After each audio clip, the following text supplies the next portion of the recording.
자, 365쪽에 4번에 365쪽에 14번에 사업주체. 자, 이렇게 주택법에서는 사업주체라고 표현하겠습니다. 사업 승인을 받아 그 사업을 시행하는 다음의 자를 말한다. 그래서 사업체가 쭉 있어요. 사업체라 표현을 합니다. 넘겨보세요. 15번에 주택조합이 나오죠. 주택조합. 주택법에 나오는 조합. 많은 수의 구성원이 사업 승인을 받아 주택을 마련하거나 리모델링하기 위해서 결성하는 다음의 조합을 말한다. 그래서 주택조합은 두 가지 목적 중에 하나로 결성을 합니다. 마련 또는 리모델링 둘 중에 하나예요. 리모델링은 리모델링 할 뿐이고, 기존 주택의 소유자가 리모델링 할 뿐이고, 마련이라는 얘기는 집 없는 사람들이 내 집 마련한다 그런 뜻이기 때문에 종류는 세 가지, 그 아래 지역, 직장, 리모델링 조합으로 나누어집니다만 지역과 직장은 내 집 마련을 위한다는 점에서 둘이 서로 비슷하고요. 리모델링은 리모델링을 해서 가입한다는 점에서 다릅니다. 그래서 이 세 가지 조합에 공통되는 얘기도 당연히 있지만 나중에 주택조합 파트에 가서 보시면 지역과 직장에만 적용되고 리모델링은 적용되지 않는 그런 규정이 존재하거든요. 근데 지역과 직장은 내 집 마련이라는 점에서 마련한다는 얘기는 새 주택을 지어서 공급받았을 때 마련이 되죠. 건설 공급에 관련된 규정만 지역과 직장에 적용되는 거예요. 리모델링은 건설 공급과 관련이 없기 때문에 그런 뜻으로 생각해서 구별하시면 됩니다. 그리고 이제 뜻을 보시면 지역은 다음 구분에 따른 지역에 거주하는 주민이 주택을 마련하기 위해서 내 집 마련을 위해서 가입하는데 어떤 주민이 가입할 수 있느냐? 9가지 종류로 나눠져 있죠. 1번에 서울특별시, 인천광역시, 경기도. 자, 제가 지도 생각하면 쉽게 풀린다 그랬어요. 경기도 안에 서울과 인천이 있으니까 이 사람들은 같이 가입이 가능합니다. 이게 초기에는 같은 특광시군 내에 거주하는 주민들만이었거든요. 같은 특광시군. 이게 초기에는 예를 들어 광명시에서 지역적으로 만드는 광명시민끼리만 가능했다고. 근데 지금은 이렇게 이제 광역교통망이 발달돼서 이렇게 넓게 인정을 하는 거예요. 그럼 여기 광명에 계시는 분들이 서울 사람과 인천 사람과 같이 지역적으로 만들어서 조합 아파트를 지어서 예를 들어 그거를 분양받고 뭐 광명에다 짓는다면 여기서 분양받아 살면서 서울이나 인천으로 출퇴근할 수 있다고 보는 것이지. 이런 식으로 가입이 가능해요. 대전, 충남, 세종. 충청남도 안에 대전과 세종이 존재하거든요. 같이. 충북은 안 돼. 충북은 충북 사람들끼리만. 광주와 전라남도 전남 안에 광주 있잖아요. 전북은 전북 사람들끼리만. 대구와 경북, 경북 안에 대구 있으니까. 부산, 울산, 경남. 경남 안에 부산, 울산이 존재하거든요. 예를 들어 부산 사람이 뭐 경상북도 사람과 안 되죠. 그러면 틀리지. 강원도 따로, 제주도 따로 이렇게 지역조합입니다. 직장조합은 같은 직장의 근로자가 가입하는 거예요. 역시 내 집 마련을 위한다는 점에서 지역과 같습니다. 근데 리모델링은 공동주택 소유자가 그 주택을 리모델링하기 위해서 가입한다는 점에서 지역 직장과 다른데 누가? 공동주택 소유자가. 단독이라면 가입 못해요. 자기 주택, 자기 단독주택 리모델링 하면 자기가 혼자 하지 왜 누구랑 같이 합니까? 할 필요가 없어요. 근데 공동주택으로만 동만 한다 해도 그 동을 여러 사람이 구분 소유하고 있잖아요. 혼자 할 수가 없잖아요. 조합을 결성해야지 그러면. 그래서 공동주택 소유자가 가입하는. 자, 우리 주택 단지 개념으로 주택 단지란 사업 승인을 받아 주택과 그 부대 복리시설을 건설하는 일단의 토지를 하나의 단지라고 하잖아요. 주택과 부대 복리시설을 들어서 일단의 땅을. 그런데 여기서도 문제를 낸다면 다만이죠. 다음에 시설로 분리된 토지는 각각 별개 단지로 본다라는 거. 자, 이게 하나의 단지로 건설이 됐다 하더라도 심한 걸로 분리가 됐다. 철도가 나중에 일로 지나가서 고속도로가 지나가서 뭐 이런 것으로 분리가 됐다면 각각 별개 단지로 봐야 된다는 거예요. 하나의 단지로 봐서는 안 된다는 거예요, 이게. 하나의 단지로 보게 되면 다칠 사람이 많아진다 그랬죠? 다칠 사람. 관리사무소에 다시 뭐 근무하시는 분들 뭐 빠르지도 않아 젊은 사람들이 아니기 때문에 뭐 분여회 아니면 입주자 대표회 한다 그래도 마찬가지예요. 하나의 단지로 본다 이런 뭐 철도동으로 분리되어 있는데 하나의 단지로 본다 그러면 여기서 회의하겠다 뭐 이러면 어떡할 겁니까? 여기 있는 사람들은 목숨 걸고 건너가야 되죠. 그게 뭐라고 목숨을 걸겠어? 각각 별개로 관리를 별개 단지로 봐서 각각 관리 들어가야지. 네? 이런 얘기가 되겠습니다. 근데 무엇으로 분리된 것을 각각 별개 단지로 보느냐 하는 건데 가번에 철도가 됐든 고속도로, 자동차, 전용도로 분리되다 뻔하잖아요. 라번도 기타 0에서 정하는 도로로 분리된 걸 얘기하는데 1번에 일정한 뭐 주 간선도로, 보조 간선도로 막 이런 거 있고요. 2번에 뭐 일반 국도가 됐든 특별시, 광역시도, 지방도 이런 국도나 지방도로 분리되는 것도 당연히 다 별개 단지로 봅니다. 그런데 나번, 다번을 주로 바꿔서 낼 수는 있는 거예요. 우리 나번이 폭이 20m 이상 일반도로로 분리되어 있다. 보통 국도, 지방도 자동차 전용도로가 아닌 보통 도로라면 일반도로라면 폭이 20m 이상, 너비가 20m 이상인 일반도로를 보통 넓은 도로로 본 건 여기 말고 다른 데도 있어요. 폭이 20m 이상, 너비 한번 20m 생각해 보세요. 넓은 도로로. 이런 도로로 분리되어 있다라면 예를 들어 그 일반 도로지만 건너가는데 한참이죠? 무슨 사고를 당할 수 있을지 몰라. 20m 이상 일반 도로 분리되어 있을 때. 근데 요거는 이제 넓게 보는 게 일반 도로 이렇게도 가끔 보니까 괜찮은데 특히 다번이 특이한 거예요. 다번이.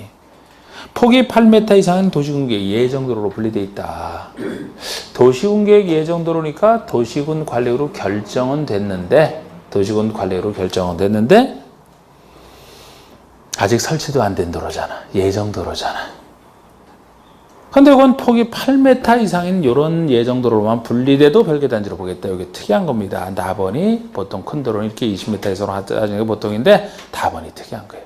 이 숫자를 바꿔낼 수 있는 겁니다. 그 다음에 17번, 18번이 부대복리시설. 서로 구별만 하시면 되는 게 부대복리시설이에요. 구별하시는. 우리 부대라는 걸 풀었으면 딸려있다 그런 얘기가 된다 그랬잖아요. 그래서 주택에 딸린 시설을 얘기합니다. 주택에 딸린 다음에 시설 설비를 말합니다. 그러니까 왜 딸려 있느냐? 주거 생활에 필요하니까 딸려 있어야 되는 이렇게 생각하시면 돼요. 주거 생활에 필요해서 딸려 있는. 이따 보시면 복리는 꼭 필요하지 않은데 있으면 주변에 복리해서 좋은 그런 느낌이거든요. 이건 필요해서 딸려 있는. 주차장, 관리사무소, 담장, 단지 안에 도로. 이 주차장이 없으면 기본적인 주거생활을 어떻게 합니까? 말이 안 되지 요새? 관리사무소가 있어야 관리를 하지. 이게 뭐 있다고 특별히 복리를 해서 좋은 건 아니에요. 필수로 딸려있지. 담장이 있어야 다른 단지랑 기본적으로 구별이 되죠? 단지 안에 도로가 있어야 주차장으로 들어가고 뭐 이게 법에 나와 있는 것이고 그 아래 뭐 또 여러 가지 있단 말이에요. 이게 각종 설비, 각종 설비도 다 들어갑니다. 초고속 정보통신 설비 이런 거 다 들어가요. 근데 우리 복리시설 한번 보세요. 우리 복리시설 보시면 주택단지 안에 입주자 등의 생활 복리를 위한 다음에 공동세를 말한다 그래서 생활 복리를 위한 공동세를 얘기합니다. 주민들의 공동으로 쓰는 어린이 놀이터 이게 부대시설은 아니잖아요. 없다고 종합사를 못하는 건 아니야. 근데 있으면 어린이 주민의 복리를 위해서 좋은 근린생활시설 상가 같은 거 없으면 불편할 뿐이지 뭐 주거생활은 상관없어. 좀 나가서 사면 되지 뭐. 유치원. 아유 이 유치원 다 없애려면 그냥 정비법 애기나 똑같이 없애주지 말이야. 이것도 좀 더 아시는 분일수록 헷갈려. 예를 우리 정비법에서 유치원이 주민 공동시설 거기에 주민들이 공동으로 위하는 시설에 이게 빠진다 그랬잖아. 학교, 정식학교로, 그죠?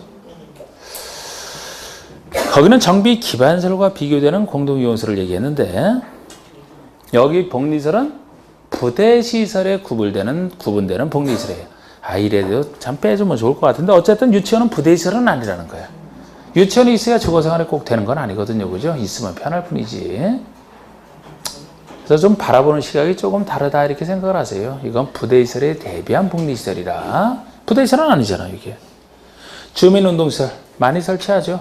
주민운동시설 없어도 죽어도 되는 문제 없는데 있으면 편하게 운동할 수 있는 주민운동시설. 경로당 있으면 편한. 예?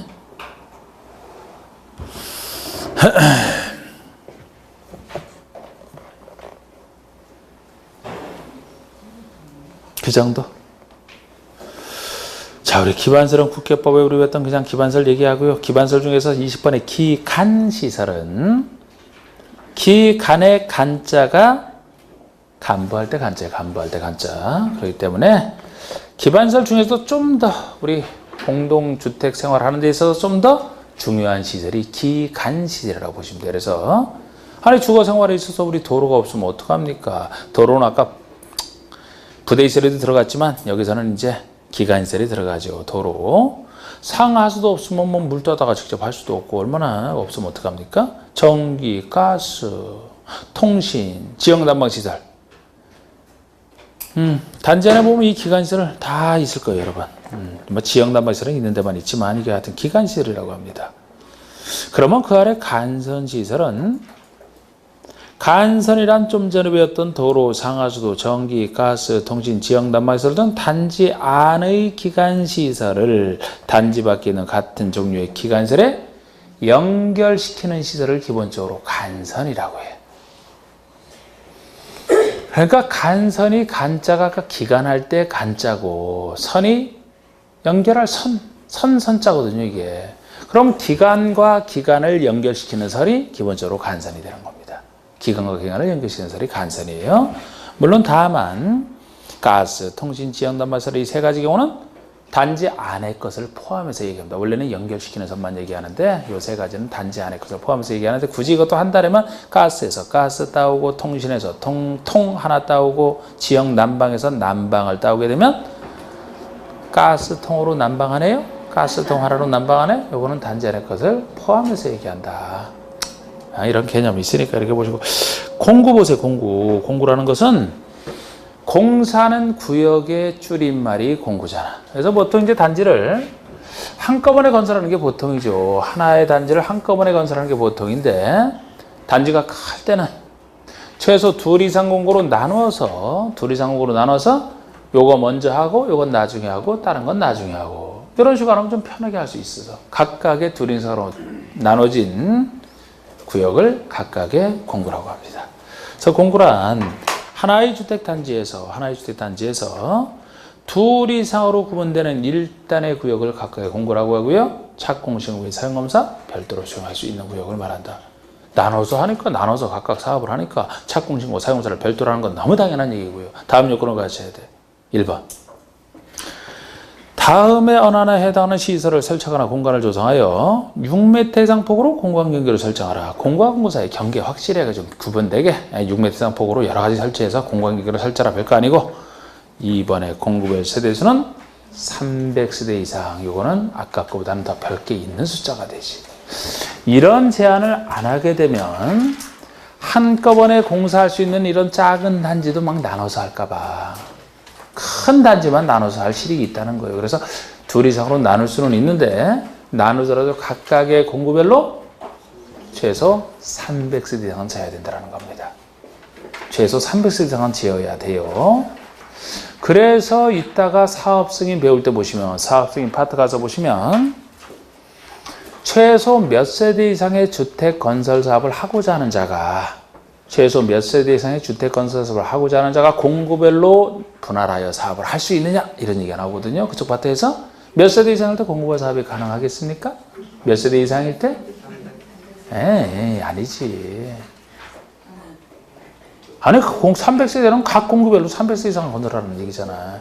제가 지금 묻는 것은 몇 세대 이상일 때 공구별 사업이 가능하냐고. 600세대라고 나와야지. 600세대 이상 사업을 하려고야 공구를 할 땐 최소 두 공구로 나눠야 되고 각 공구별로 300세대는 건설이 돼야 된다니까. 그러니까 600세대 이상일 때 나눌 수 있는 거지. 예를 들어 500세대라면 나누더라도 250밖에 안 되죠? 그럼 나눌 수 없다고 그러면. 지금 여기 이 얘기 때문에 그런 얘기가 나오는 거라고. 몇 세대 이상 사업을 할 때 공구별 사업이 가능하냐. 그러면 600세대 이렇게 나오는 게 뒤에 나온단 말이야. 이것 때문에. 23번의 공공택지.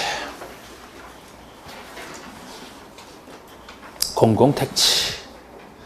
다음에 하나 해당하는 공공사업에 의해서 개발 조성되는 공동주택 건설 용지를 공공택지라고 합니다. 각 공공사업으로 조성된 공동주택 건설 용지를 다 공공택지라고 하는데, 공공사업이 무엇인지가 박스에 쭉 나와 있어요. 딱 보면 공공성 사업이다 이렇게 보여요. 다 이걸 어떻게 일일이 보겠어, 그죠? 자, 24번 리모델링은 좀 길어도 일일이 봐야 돼.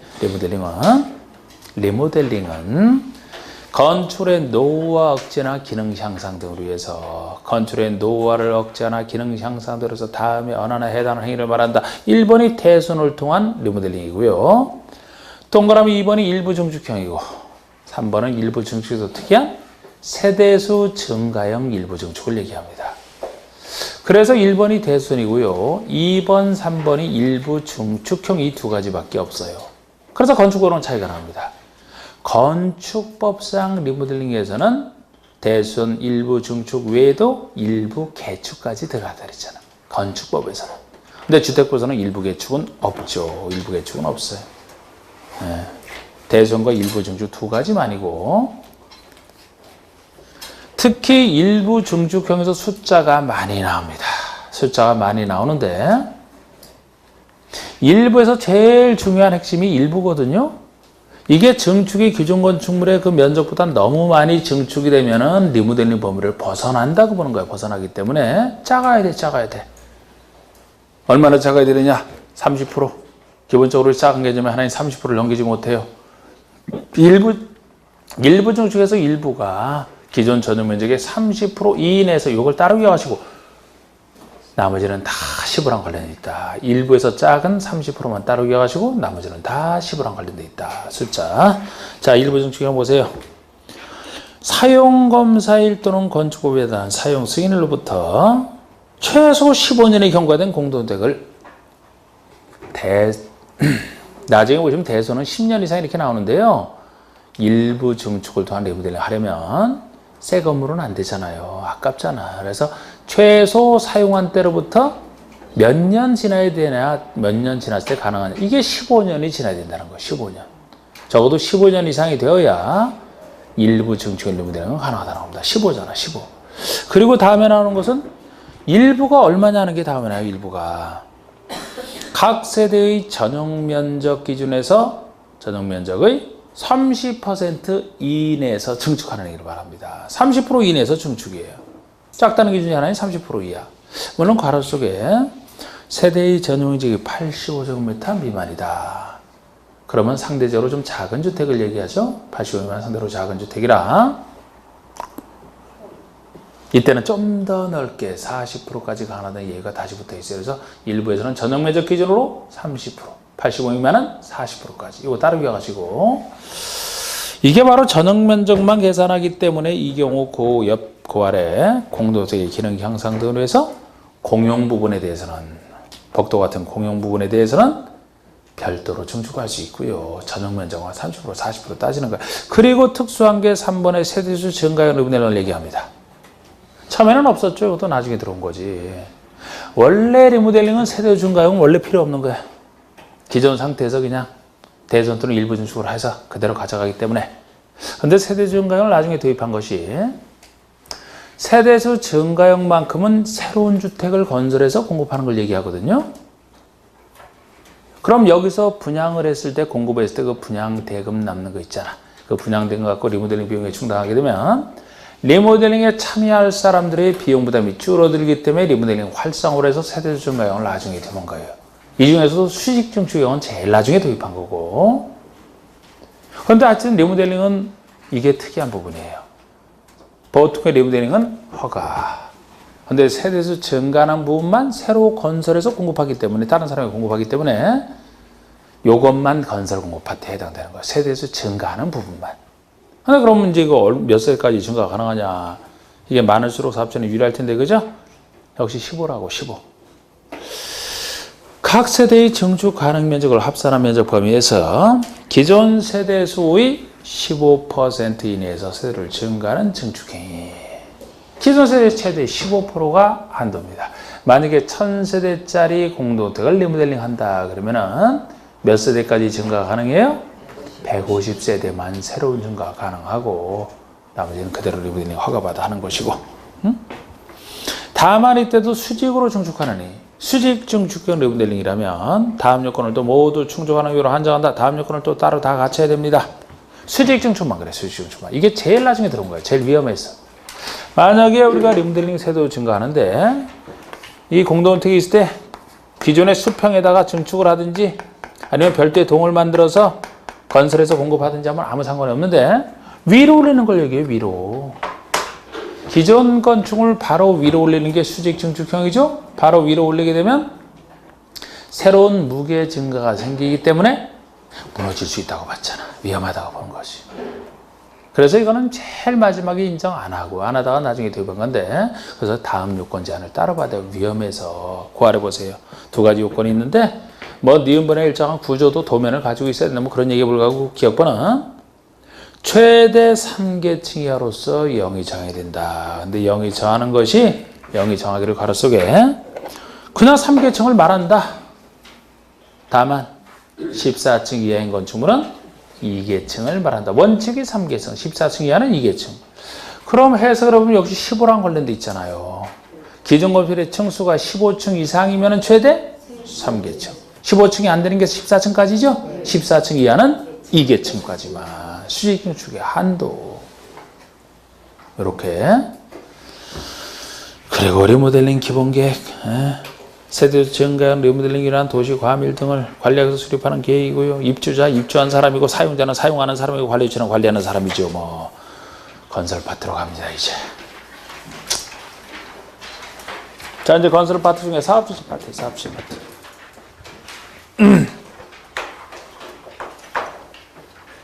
자, 우리 사업체부터 먼저 나오는데 여기서는 당연히 이제 등록, 비등록, 우리 등록을 해야만 사업체가 되느냐, 등록 안 해도 비등록 사업체가 되느냐, 이런 거 좀 처음 나올 것이고, 그 다음에 공동사업주체, 공동으로 하느냐, 단독으로 하느냐, 또 주택조합이 이제 사업주체 파트에서 다루는 내용인데, 여기서는 이 주택우선 주택조합이 제일 역시 중요한 부분이고, 아주 중요한 부분이죠.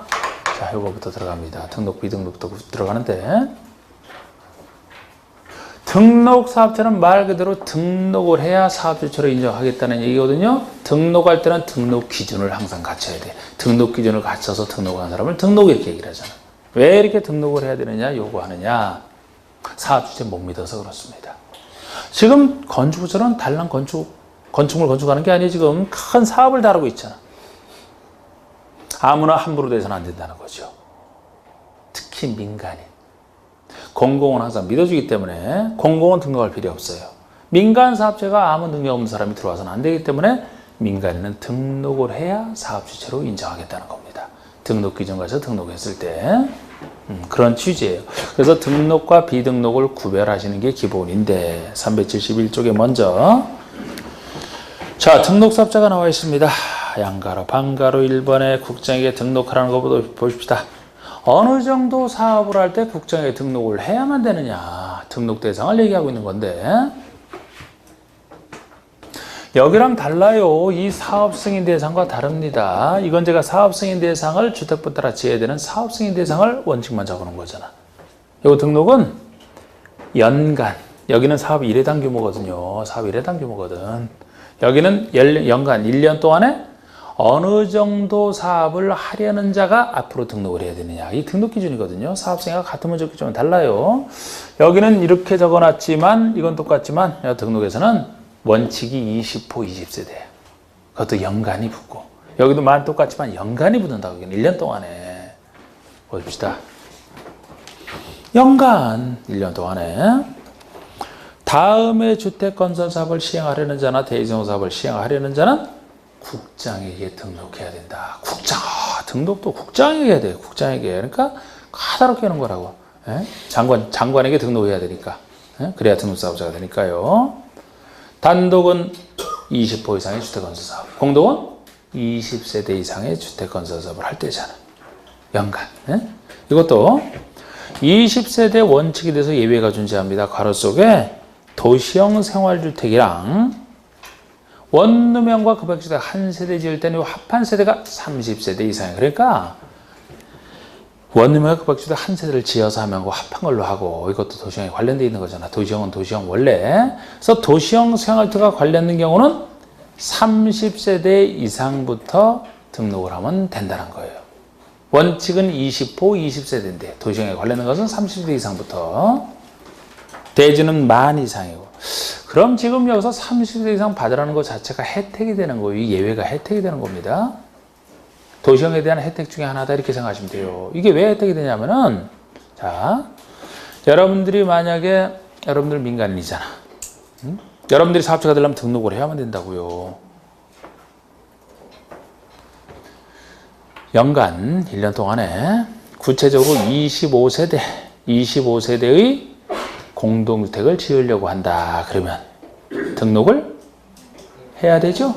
20세 이상이니까 뭐 등록 기준 아직 시험에 나온 적은 없지만 여러분들이 만약에 25세 지려면 등록을 해야 된다라고 하는데 등록할 때 자본금 6억 원 이상 갖춰야 되고 민간에 비해서 법인은 더 단체라서 믿어줘요.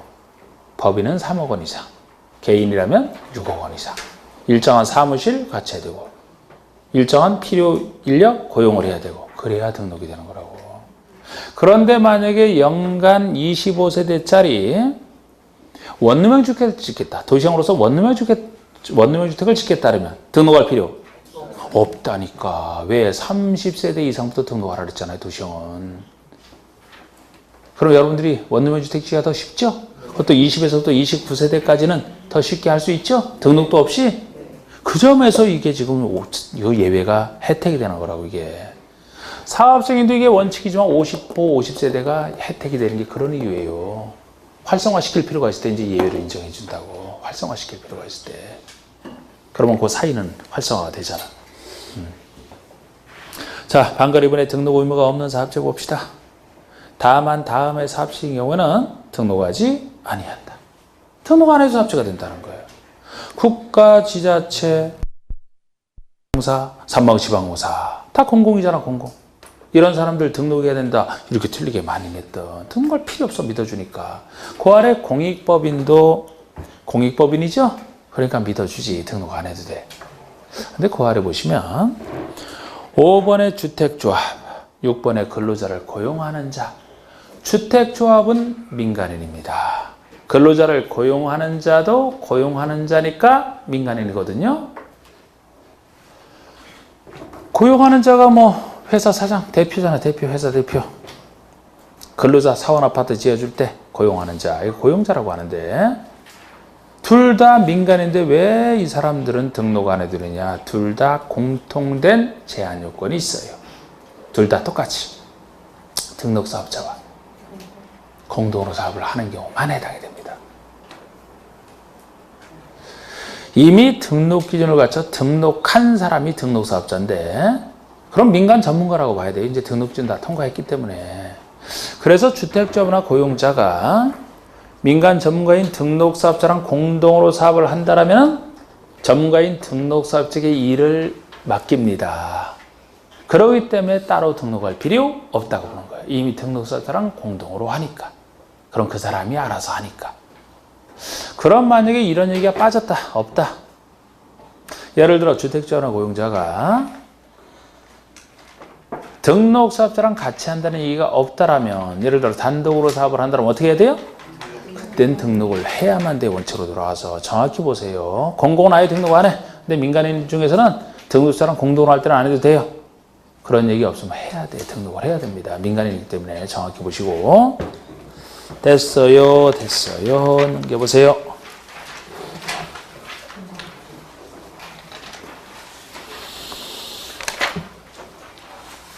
(374쪽)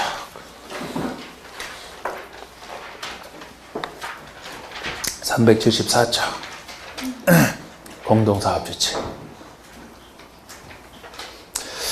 이 어떤 사람과 어떤 사람이 같이 할 때를 공동사업주체라고 하는데, 양가로 1, 2번과 양가로 3번의 구조가 살짝 달라요. 이 셋 다 민간인이 그 민간 건설업자 등과 공동으로 하는 걸 얘기하는데, 양가로 1번 보시면 토지 소유자가 주택을 건설한다. 아파트 지을 큰 땅을 가지고 있는 토지 소유자가 주택을 건설할 때는 주택건설사업자의 등록 규정에 불구하고 다음 요건을 갖추어 그 공동할 때 요건은 간단해요. 나중에 살짝 추가할 겁니다. 다음 요건을 갖추어 등록 사업자와 공동으로 사업을 시행할 수 있다. 할 수 있다. 할 수 있다고 공동으로. 사실 이런 입법 태도가 맞아요. 항상 자유가 있기 때문에 어떤 것을 자유를 통제하고 강제하는 것은 그럴 이유가 있을 때 따로 하는 겁니다. 공동으로 할 수 있다요. 공동으로 할 수 있다. 그럼 토지사는 등록자 공동으로 해도 되고 안 해도 되니까 만약에 같이 한다면 두 사람을 이 경우 토지사나 등록자를 공동차로 보는데 만약에 안 하게 되면 그때는 토지사가 등록을 해서 등록사업자를 하는 수밖에 없지. 같이 할 때 얘기입니다. 지금. 이번에 주택조합과 등록사업자 보세요. 자, 주택조합이 그런데 여기서 주택조합에서도 괄호 속에 세대수를 증가하지 아니하는 리모델링 조합은 제외야. 그래서 주택조합에서도 막 이렇게 차이가 살짝 나는데 아까 그 원리만 제대로 이해하시면 돼요. 지금 여기 주택조합은 공동으로 사업을 건설할 때 얘기거든 지금. 그런데 제가 리모델링 중에서도 예외적으로 세대를 증가하는 부분은 건설 파트지만 그렇지 않은 부분은 건설이랑 관련이 없다 그랬죠? 그래서 여기 주택조합에서도 세대를 증가하지 아니하는 보통의 리모델링 조합은 건설과 관련 없기 때문에 자연스럽게 빠지는 거예요, 이게. 그래서 나머지 주택조합이 그 구성원의 주택을 건설할 때 얘기잖아, 건설할 때. 건설할 때는 영의정하는 다음 요건을 갖추어 등록사업자와 이때는 등록자 외에도 주택조합이 할 때만큼은 괄호 속에 지자체랑도 같이 할 수 있고 토지주택공사, 지방공사도 같이 할 수 있고 좀 더 넓혀놨는데 이런 등록사업자 등과 공동으로 사업을 시행할 수 있다. 역시 할 수 있다. 해도 되고 안 해도 되고 자유란 말이죠. 하게 될 땐 둘을 같이 보고 혼자 한다면 등록해야 되고 그런데 그 옆에 3번 보시면은 고용자가 근로자 주택 건설할 때 고용자가 근로자 사원아파트 건설할 때잖아. 이때는 영의정하는 다음 요건을 갖추어 등록사업자와 공동으로 사업을 시행하여야 한다요. 시행하여야 한다. 의무. 아깐 할 수 있다긴 해야 된다. 경영에 충실하라고. 그게 이유예요. 공익적이고. 경영에 충실하라고. 만약에 이때도 등록사업자 공동으로 할 수 있다 이렇게 되면 사업체 중에서 아예 단독으로 하는 사람도 생길까봐. 단독으로 등록해서 등록사업자로서 단독으로 할까봐.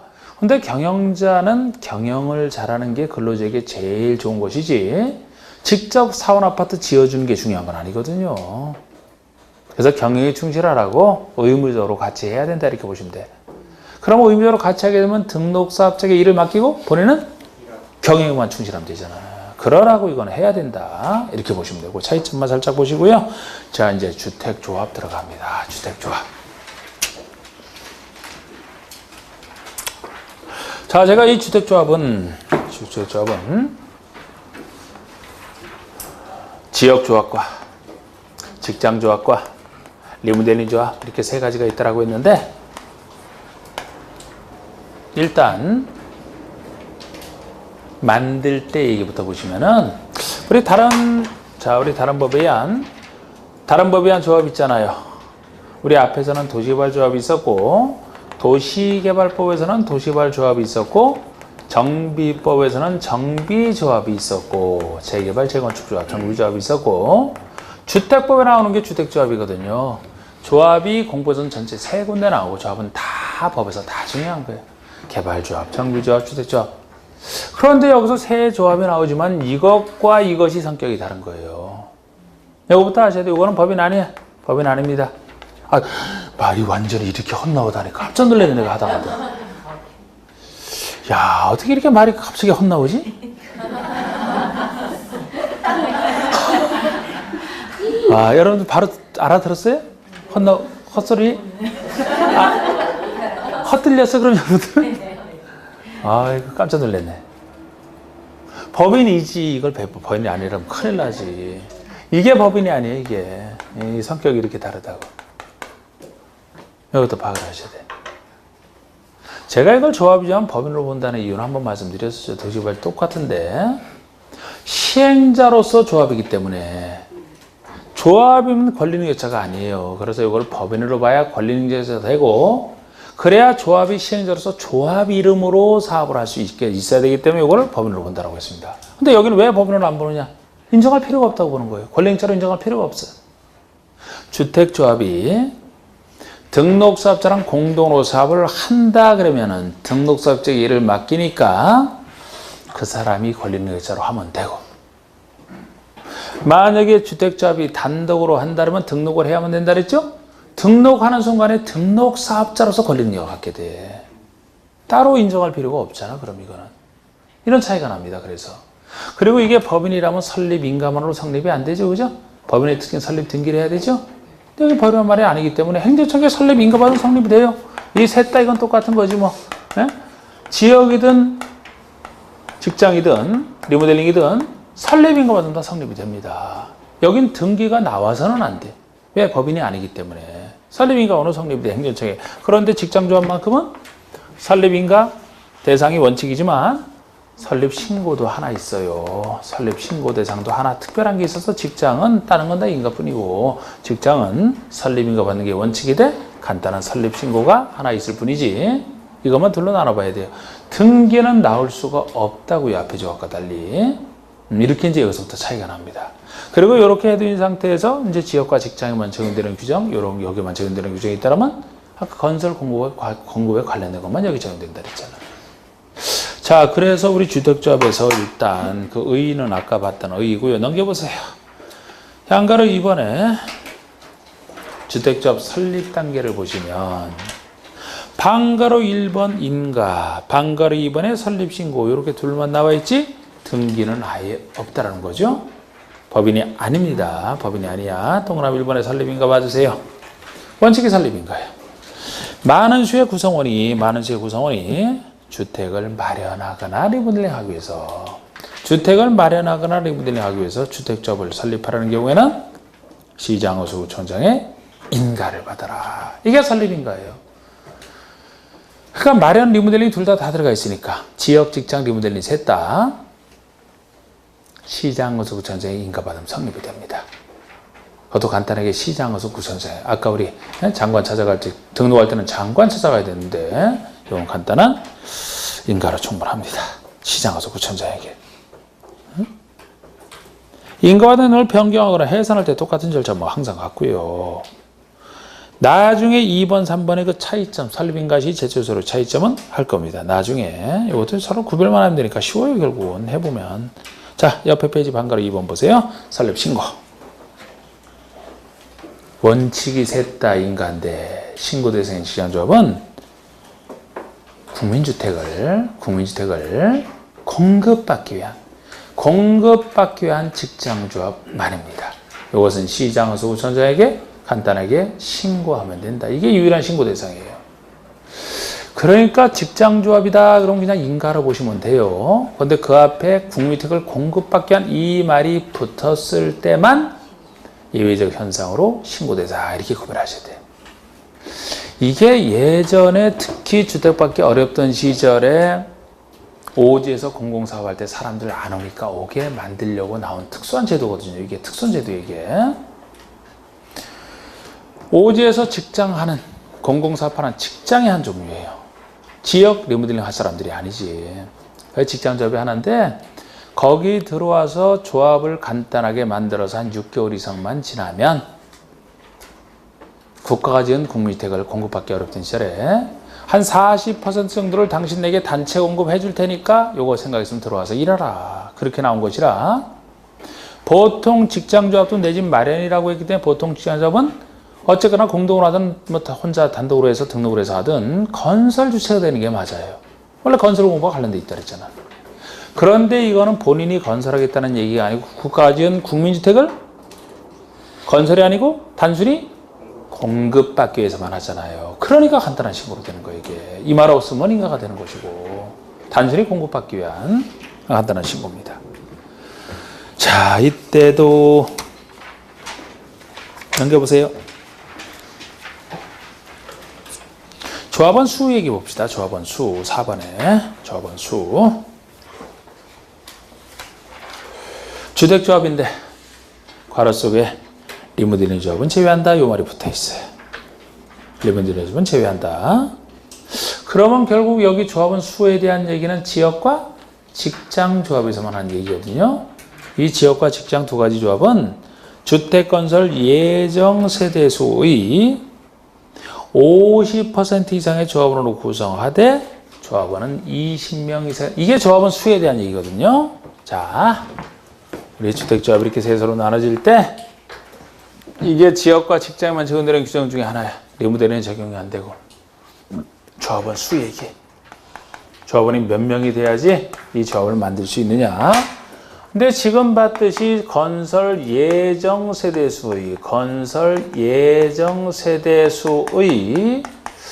50% 이상의 조합원으로 구성하되 그 수가 너무 작아도 안 되기 때문에 20명 이상 요건을 동시에 갖춰야 된다고 보는 겁니다. 이게 조합원 수에 대한 얘기예요. 근데 이 조합원 수 얘기도 여기서만 나오지 여기도 없고 여기도 없고 여기도 없거든요. 여기서만 나온 얘기라고 지금 이것도. 여기선 토지 소유자, 여긴 토지등 소유자 중에서, 여긴 리모델링 기존 공동주택 소유자가, 이건 다 기존의 소유자들이 가입하는 거예요. 기존의 소유자들이. 이거는 새로 조합원 모집해서 하는 것이고 기존 소유자들이 아니고, 그래서 여기만 나오는 얘기인데 이게 건설 공급에 관련된 규정이거든요. 자, 여기라면 조합주택을 새로 지어서 조합원에게 우선 공급을 합니다. 새로 지어서 건설이잖아. 건설을 해서 건설주택 일부를 조합원에게 우선 공급할 수 있거든요. 나머지는 일반에 공급하고. 그럼 새로 주택을 건설해서 조합원에게 우선 공급하는 건설 공급에 관련된 얘기죠. 리모델링은 건설과 관련이 없다라고 했잖아, 제가. 건설과 관련이 없어요. 응? 일반적으로. 그런데 여기서 이게 지금 조합주택이란 말이지, 조합주택. 조합주택과 일반주택은 달라요. 이건 조합에서 지은 주택이고, 보통 여러분들이 분양받는 건 이제 일반주택이라고, 일반주택. 응? 이건 조합주택인데, 조합주택이니까 조합원에게 우선 공급을 하고 일반에, 이것도 있어야 돼, 이게. 이거 집 없는 사람들이 내 집 마련을 위해서 주로 가입한다 그랬잖아요. 그런데 만약에 일반 공급분이 없다라면, 분담금이 너무 많아서 차라리 새로운 거 그냥 받는 게 나아. 돈이 있다라면. 근데 돈이 없어서 문제잖아. 일반 분양분이 있어야 여기 나오는 돈으로 분양대금으로 사업비에 그만큼 충당이 가능하기 때문에 조합원들이 내야 될 분담금이 줄어드는 거지. 그래서 이렇게 일반 분양하는데, 만약에 그래서 일반 분양이 그런데 이거 여기 조합원에게 주는 것보다 이게 더 많다라면은 일반 주택이지 이걸 어떻게 조합주택이라고 얘기하느냐. 최소한의 조합주택의 기본 성질을 유지하기 위해서는 전체 중에서 조합원에게 주는 것이 일반에게 주는 것보다 작아서는 안 된다고 보는 거예요. 최소 같거나 커야 된다는 거예요. 그래서 건설 예정세의 50% 이상은 된다 이 말이 나오는 거예요. 최소 반 이상은 되어야 일반에 주는 것보다 작진 않잖아, 최소. 그래서 50%가 나온 것이고, 최근 문제도 이것만 정확히 알아도 맞추는 문제가 뭐 나왔었죠, 당연히. 그리고 20명 이상 갖춰야 된다는 겁니다. 지역과 직장에서만 건설 공급을 전제하는 규정이라. 만약에 1000세대 정도로 지으려고, 너무 통 큰지 몰라도 1000세대를 조합주택으로 짓는다 그러면 지역과 직장에서 설립인가 신청할 때 조합원 수는 몇 명 이상 확보를 해야 인가를 받을 수 있을 것 같아요? 500명. 최소 500명 돼야 돼. 그럼 이건 당연히 채워지잖아. 30세대를 짓는다 그러면 20명. 30세대를 짓고자 한다면 그거의 반이 15명이죠? 그런데 그건 요걸 충족을 못 하잖아. 그러니까 동시에 같이 되니까 그때는 20명이 최소 돼야 되고, 이런 식으로 이제 너무 작을 때만 이게 의미가 있는 거예요. 그 다음에 양가로 5번의 조합원 자격도 봅시다. 이 조합원 자격도 글쎄 여기가 서로 비슷해. 여기랑 다르고, 이건 기존 공주택 소유자가 하는 거잖아. 이건 새로 내 집 마련을 위한 것이라 내 집 마련도 이 둘이 거의 같죠. 요거는 약간 여기랑 차이가 나고 이 둘이 거의 같은 거예요. 내 집 마련을 위한 것이라. 자, 반가로 1번 보세요. 지역조합의 조합원은 다음 요건을 모두 갖춘 사람이 된다 이렇게 돼 있는데, 조합 설립인가 신청일로부터 기본적으로 조합 설립인가 신청 당시부터 조합원 자격을 갖춰야 돼요. 조합 설립인가 신청일로부터 해당 조합주택에 입주하는 그날까지. 그러니까 조합 설립인가 신청일로부터 실제 입주할 수 있는 그날까지 내내 자격을 갖추고 있어야 돼. 주택을 소유하는 것에 대해서 다음에 하나에 해당할 것. 그래서 기억, 니은 둘 중에 하나인데 우리 기억번이 세대주를 포함한 세대원 전부가 전원이 맨 끝에 줄 주택을 소유하고 있지 아니한 세대의 세대주, 무주택 세대주를 얘기합니다. 또 하나는 세대주를 포함한 세대원 한 명에 한하여 전용 면적 85제곱미터 이하의 주택 한 채를 소유한 세대의 세대주일 것.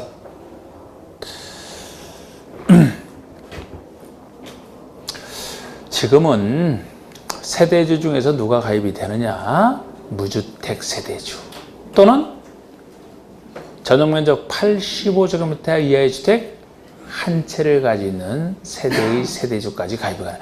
이게 역시 초기에는 내 집 마련이라, 집 없는 사람이 내 집 마련이라 초기에는 무주택 세대주만 가입하다가 그 다음에 60이하 주택 한 채로 됐다가 다시 85주택 한 채로 지금 모습은 이렇게 된 거예요. 그래서 지금은 이걸 자꾸 넓히고 있더라고 자꾸. 아이고 이거 사실 지역조합의 문제가 제일 많아요. 조합 중에서. 이거는 공공사업과 관련돼 있기 때문에 별로 문제가 없어요. 근데 이건 공공사업도 아니잖아. 또 리모델링 기존에 있는 사람들과 상관없는데 이게 둘 중에서 특히 지역에서 문제가 많아. 지역에서. 신문을 통해서 많이 모집하잖아요. 건설회사가 조합 쓸 수 있는 게 유리한 부분이 있어서 자꾸 우리 뭐 조합원 모집합니다. 막 광고 나오는 게 다 지역조합 얘기라고. 지역조합. 그럼 받기 어려운데 시가도 비싸고 해서 막 어려운데 조합한다는 조합원 분담금 얼마 안 된다. 시가도 훨씬 싸게 하니까 일반의 분양 부분이 있어서 그거 들어가는데 글쎄 정상적으로 지나면 괜찮은데 문제가 많은 게 사기꾼들이 많아서 이걸 가지고 글쎄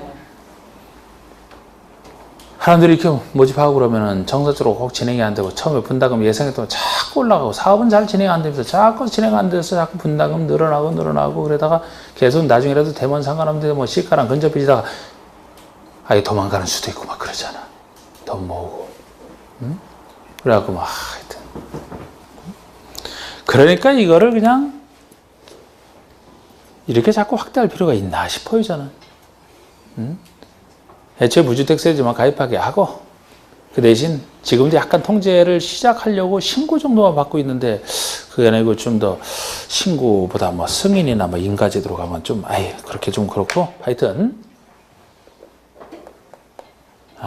조합은 모집할 때 이따 나오는 신고 얘기 있어요. 하여튼 이게 많은 문제가 있어요 이게. 하여튼 지금은 그래서 무주택 세대주뿐만 아니고 공유주택 규모인 85제곱미터 이하 주택 한 채까지 가진 사람은 돼요. 이거 취지는 85주택 한 채라면은 오래됐으면 서민역이 오래됐으면 이제 교체하기 쉽게 요거 가입해서 새 주택 받으면 그거 팔면 되고 그죠? 교체할 수 있게 이 정도까지 하는데 그리고 이번에 설립인가 신청일 현재 조합 설립 대상지역이 6월 이상 거주해온 자일 것. 6월 이상 거주 요건. 적어도 지역조합에만 이건 붙어있는 얘기인데요. 그 지역에 가전입은 신출얘기는 안 된다는 거예요. 그 지역에 최소 6월 이상 거주하는 요건을 갖춰야 되고요. 이 요건 갖춰야 되고 직장 보세요. 직장 보시면 다음 요건을 모두 갖춘 사람 그래서 위 지역조합의 1요건에 해당하는 자일 것. 아까 무주택 또는 85주택 한 채 똑같습니다. 단 설립 인가 대상이 보통의 직장이 똑같다는 얘기지 국민주택을 공급받기 위한 직장조합의 경우 국민주택을 공급받기 위한 직장 아까 신고 대상인 직장조합의 경우에는 세대원 전원이 주택을 소유하지 아니한 세대 즉 무주택 세대주만 가입이 가능합니다. 85주택 한 채는 안 돼요. 여기는 이렇게 직장은 인가 대상과 신고 대상 구별해서 보셔야 돼. 옛날부터 이건 무주택 세대주 일대만 해둔 걸 그대로 안 바꿔서 그렇습니다. 무주택 세대주만 가입이 가능합니다. 신고 대상은 나머지 보통 인가 대상의 지역과 같은 거예요. 여기 뭐 6월 이상 그 얘기는 없고. 예. 자 이제 리모델링 조합의 조합원은 자 10분 쉬었다가 하면 되겠네 그죠? 지금쯤에서